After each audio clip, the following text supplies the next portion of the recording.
वसा जनसेवेचा। नारी शक्ती वंदन अधिनियमाला लोकसभा व राज्यसभेत मंजुरी मिळाल्याच्या ऐतिहासिक निर्णयाचे स्वागत करण्यासाठी आज खामगाव शहरात भाजपा महिला आघाडीच्या वतीने भव्य रॅली काढण्यात आली। नगराध्यक्षा सौ अर्पणा फुंडकर यांच्या नेतृत्वाखाली निघालेल्या या रॅलीत शेकडो महिलांनी उत्स्फूर्त सहभाग नोंदवत जोरदार घोषणाबाजी केली।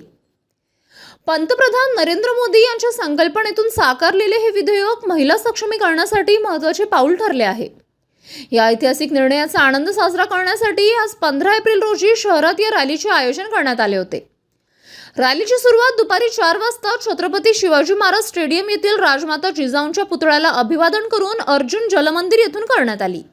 रॅली महावीर चौक, मेन रोड, मोहन चौक, शहीद भगतसिंग चौक आणि एकबोटे चौक या प्रमुख मार्गावरून मार्गस्थ झाली।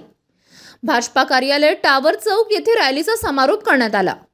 नगराध्यक्षा सौ अर्पणा फुंडकर यांच्या नेतृत्वात निघालेल्या या रॅलीत जिल्हाध्यक्ष सौ सारिका डागा, शहराध्यक्ष सौ भाग्यश्री मानकर, खामगाव तालुकाध्यक्षा सौ श्रद्धा धोरण, सौ श्रद्धा जोशी यांच्यासह शेकडो महिला पदाधिकारी व कार्यकर्त्या उपस्थित होत्या।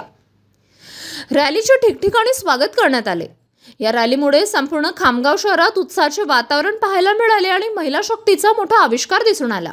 भारताचे पंतप्रधान माननीय मोदीजी यांनी नारी शक्ती वंदन हा जो अधिनियम बिल पास केला आहे, त्याद्वारे भारताची जनता 50% महिला जनता आहे ह्यांना 33% आरक्षण आपल्याला मिळतं आहे। आत्तापर्यंत ग्रामपंचायत, नगर परिषद त्याचप्रमाणे महानगरपालिकांमध्ये 33% आरक्षण हे महिलांसाठी होतंच। मात्र ह्यानंतर राज्यसभा आणि लोकसभेतही महिलांना 33% आरक्षण मिळणार आहे। हा नारी शक्तीचा निश्चितच सन्मान आहे आणि ह्याद्वारे प्रत्येक नारीला आपल्या देशाच्या मोठ्या मोठ्या निर्णयांमध्ये सहभाग, आपलं मत, तिचं मत मांडण्याचा तिचा सहभाग आता वाढणार आहे। आणि मी सगळ्या महिलांच्या वतीने मोदीजींना आभार मानेन आणि त्यांचा धन्यवाद म्हणू इच्छिते की त्यांनी एका नारी शक्तीसाठी हा एवढा मोठा निर्णय आज घेण्यात आलेला आहे। City news.